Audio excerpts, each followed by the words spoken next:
Recorded Books presents The Servants of the Storm by Jack Campbell, narrated by Macleod Andrews.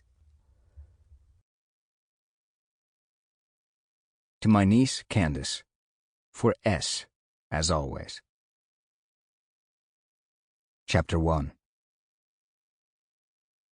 The war-weary city of Minute shone under the rays of the rising sun, as Master Mechanic Marie of Caer Lyn rode to the top of a ridge that looked down a long slope toward the once busy port. She wore the dark jacket of a mechanic, even though that guild had long since banished her.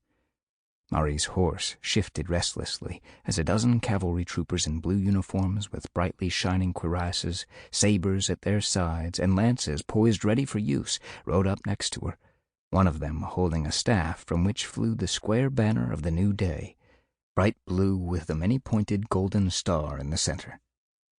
A storm threatened the world of Dematr, a storm carrying winds of war, riot, and chaos, born of and fueled by the rage and frustrations of the people who had been forced to serve the wills of the great guilds for centuries.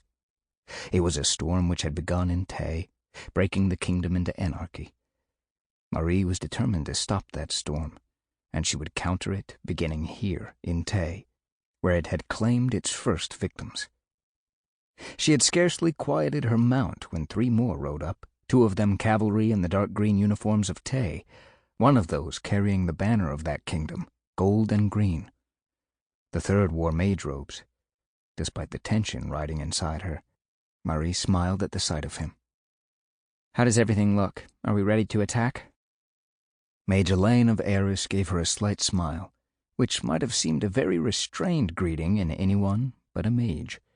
From a mage, trained to avoid any display of emotion, the gesture was almost flamboyant. "All is well. General Flynn is deploying your foot soldiers to the west, and Princess Sienne is moving Tay's forces into position to the east. We are already blocking the northern side of the city." Marie looked back down the slope at 200 cavalry concealed behind the ridge and waiting for the order to advance. Waiting for her order. "We've come a very long way in 6 months, haven't we, my mage? I never expected that we'd be retaking Minute this quickly." A rattle of hooves announced the arrival of General Flynn and a small group of staff officers. "Your army is ready to advance, lady," he announced, saluting her with a flourish. Her army. That still felt unreal.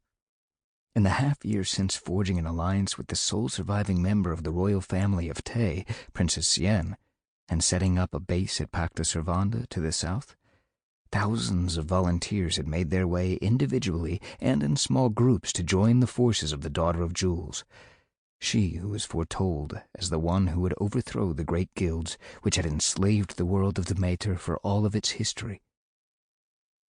Some of those volunteers had been taught to use mechanic tools to construct more and better devices than the Mechanics Guild had ever permitted. The rest had been eager to fight to free their world. Without the help of professionals like General Flynn, Marie never would have been able to mold them into an army. An army that was already equipped with rifles of a sort never before seen in this world. There were less than 200 of those rifles as of yet, but they gave Marie's army a tremendous advantage in firepower in a world where the Mechanics Guild limited every other fighting force to only a few repeating rifles. Marie raised her farseers, grumbling under her breath as her horse shifted again, making it hard to focus on the waters just offshore of the city. This particular mare seemed to have an instinctive feel for when to move at just the wrong moments. Her fleet was there, several large sailing ships also flying the banner of the new day, blockading the port to keep any of the warlords trapped inside Minute from escaping by sea. Closer in, nearly 20 boats flying the flag of Tay guarded against any escape attempt along the coast by the small-scale pirates who had infested the city in the decades since the kingdom of Tay had fallen into anarchy. "All we need to wait for now is whatever the mages on their rocks can tell us."